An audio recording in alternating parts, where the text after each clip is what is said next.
नमस्कार, स्वागत है आप सभी का YBN बिहार झारखंड में। मैं हूं आपके साथ मुदिता।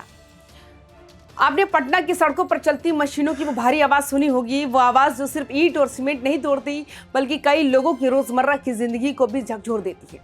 नए साल की शुरुआत के साथ ही पटना की 26 सड़कों पर पीला पंजा चलने की खबर ने पूरे शहर को चौंका दिया। डीएम डॉक्टर त्यागराजन एसएमए के निर्देश पर नगर निगम, पुलिस और प्रशासन की संयुक्त टीम मैदान में उतर चुकी। गांधी मैदान से लेकर दानापुर तक, बोरिंग रोड से लेकर कंकड़ बाग तक हर तरफ एक ही चर्चा है, अब अगला नंबर किसका है। लेकिन कहानी सिर्फ पटना तक सीमित नहीं है। सवाल ये नहीं है कि बुलडोजर चला या नहीं, सवाल ये है कि पटना के बाद बिहार का अगला निशाना कौन सा शहर होगा। क्या यह अभियान विकास की नई इबारत लिखेगा या फिर विवादों का नया अध्याय खोलेगा। पटना में जिस तरह से अतिक्रमण के खिलाफ अभियान चलाया गया वो अभूतपूर्व था। सड़क किनारे ठेले, गुमटी, दुकानों के आगे निकले शेड, फुटपाथ पर बनी पक्की संरचनाएं, सब पर बुलडोजर चला। प्रशासन का दावा है कि कार्रवाई यातायात को सुचारू बनाने और शहर की सुंदरता को लौटाने के लिए है। गांधी मैदान के चारों ओर अटल पथ, जेपी गंगा पथ, नेहरू पथ, डाक बंगला चौराहा, पटना जंक्शन के पास हर जगह एक जैसी तस्वीर दिखी, बुलडोजर का पीला पंजा और पुलिस की तैनाती। नोटिस पहले ही दिया जा चुका था, लेकिन जिन लोगों ने अतिक्रमण नहीं हटाया उनके लिए अब कोई रियायत नहीं बची। यह अभियान सिर्फ प्रशासनिक कार्रवाई नहीं बल्कि एक राजनीतिक और सामाजिक संदेश भी है। संदेश ये भी कि नियम तोड़ने वालों पर सीधी कार्रवाई होगी। जब भी बुलडोजर चलता है तो दो तरह की प्रतिक्रिया सामने आती है। एक तरफ लोग कहते हैं कि अब शहर साफ होगा, जाम से राहत मिलेगी और नियम का राज स्थापित होगा।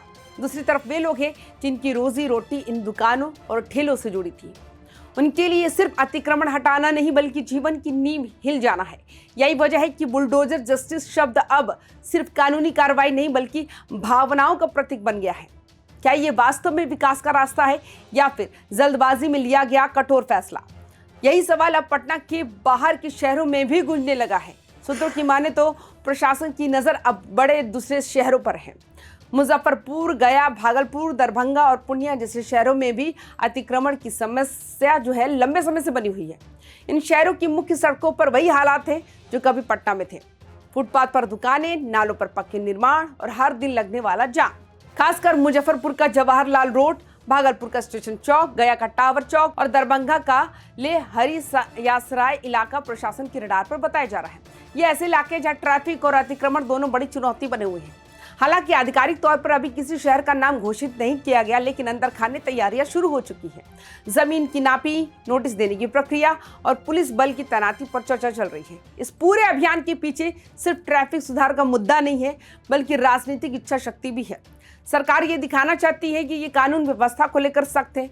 चुनाव माहौल में ये संदेश देना भी जरूरी माना जा रहा है कि सरकार विकास के रास्ते में आने वाली हर रुकावट को हटाने के लिए तैयार है। लेकिन इसके साथ ही विपक्ष इसे गरीबों पर कार्रवाई बताकर सवाल उठा रहा है। उनका कहना है कि बड़े बिल्डरों और रसूखदारों लोगों की अवैध संपत्तियों पर उतनी ही तेजी से कार्रवाई नहीं होती जितनी छोटे दुकानदारों पर। यही से ये अभियान राजनीतिक रंग भी पकड़ लेता है। सवाल उठता है, क्या बुलडोजर सिर्फ अतिक्रमण हटाने का हथियार है या फिर ये सत्ता का प्रतीक बनता जा रहा है। बिहार में जमीन का मुद्दा हमेशा संवेदनशील रहा। यहाँ हर गली, हर सड़क के पीछे कहानी है। कहीं पुश्तैनी दुकान है, कहीं सालों से जमा एक छोटा सा ठेला।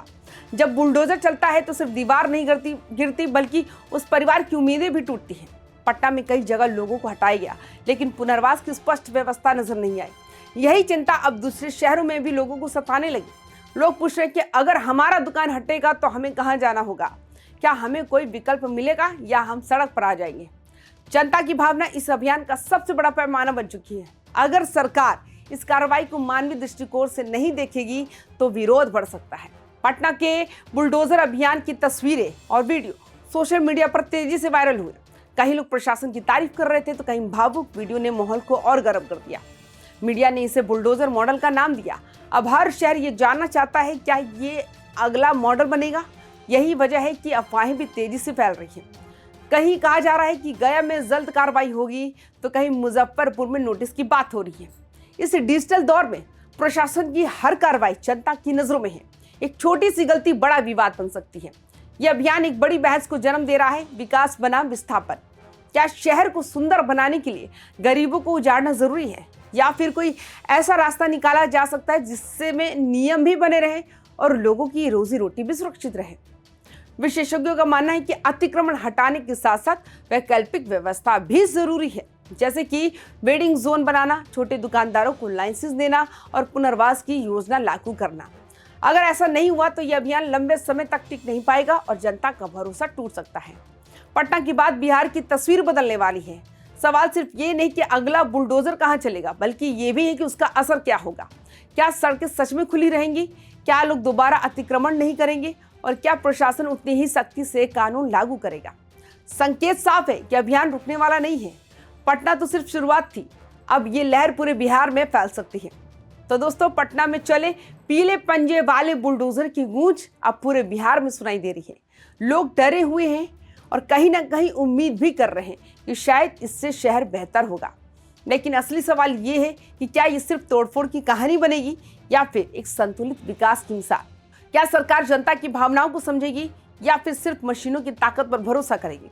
आज पटना साफ हो रहा है, कल शायद मुजफ्फरपुर, गया या भागलपुर, लेकिन हर शहर की कहानी अलग होगी, हर गली की पीड़ा अलग होगी।